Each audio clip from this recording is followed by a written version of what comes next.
তারেক রহমান সাহেবের মূল উদ্দেশ্যটা হচ্ছে তরুণদের, যুবকদেরকে তিনি রাজনীতির একই সঙ্গে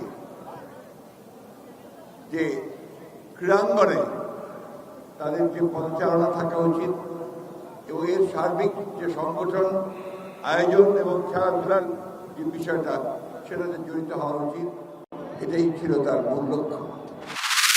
এখানে -2 কথা যারা বলে এগুলো তাদের, অনেকে বলে না উইশফুল থিঙ্কিং, ইংরেজিতে বলে না আশা আর কি। ওই আশা জীবনে পূরণ হবে না। ওইটা এরশাদ পারে নাই, ওইটা 111 পারে নাই। আর এখন তো বিএনপি আজকে তার চেয়ে অনেক বেশি শক্তিশালী দল। বিএনপি ত্যাগ করে একটি পরিণত শক্তিশালী দল, সবচেয়ে শক্তিশালী দলে পরিণত হয়েছে আজকে বাংলাদেশ।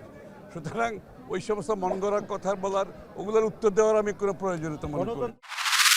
জুলাই অভ্যুত্থানের যে চেতনা, এই ঐক্যকে অটুট রেখে আসুন একটা জাতীয় ঐক্যের পরিবেশ তৈরি করে আমরা একটা গ্রহণযোগ্য নির্বাচনের জন্য যতটুকু সংস্কার প্রয়োজন সেই সংস্কারটুকু করে আমরা নির্বাচনে যাই।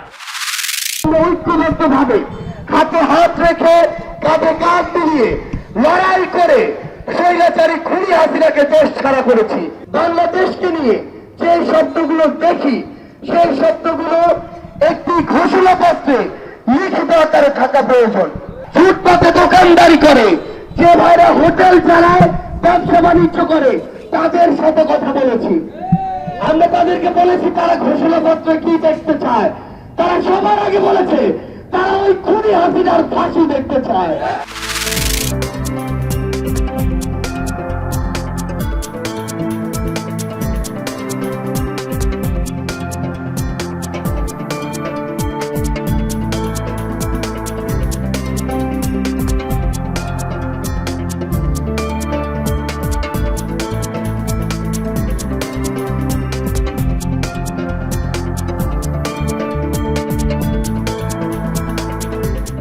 আসছি মেলায়, ঘুরে অনেক ভালোই লাগছে। কেনাকাটাও করছি মিনিস্টার শোরুম থেকে। দেখতেছি ফার্নিচার দেখতেছি, তারপরে হচ্ছে ইলেকট্রিক পণ্যগুলো দেখতেছি। এখনো কিনি নাই, কিন্তু কিনবো।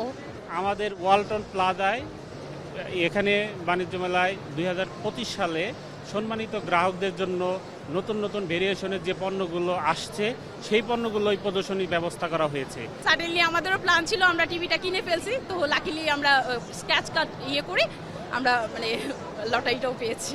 পণ্য বিক্রি করছি, যেটা গত বছর থেকেও এবছর অনেক ভালো আমরা রেজাল্ট পাচ্ছি।